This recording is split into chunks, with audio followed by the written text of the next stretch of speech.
Nasa Quiapo Church si Boy Gonzales, RH29 Boy.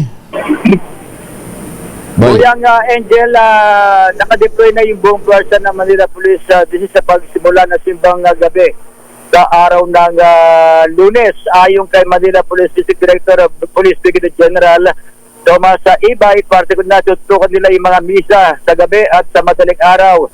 Sabi ni Ibay mismo ng mga 14 na station commander ang nagdetermina kung bilang ng mga papakalat na pulis para sa mga simbahan na kanilang mga nasasakupan. Tiniyak din ng MPD na may nakareserva silang pwersa ng pulis na magbabantay sa mga magtutungo sa simbahan. Sa simbahan ng Quiapo, narito ang mga schedule ng simbang gabi na nagsimula na kagabi.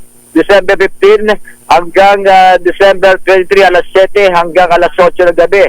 Kayong December 16 hanggang December 24 ang Misa de Gallo magsimula ng alas 4 na madaling araw hanggang alas 6.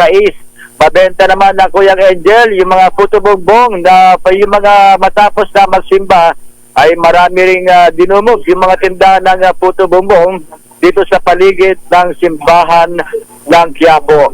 Ito si Boy Gonzales para sa DCR, una sa Pilipinas, una sa Pilipino. Maraming salamat, Boy.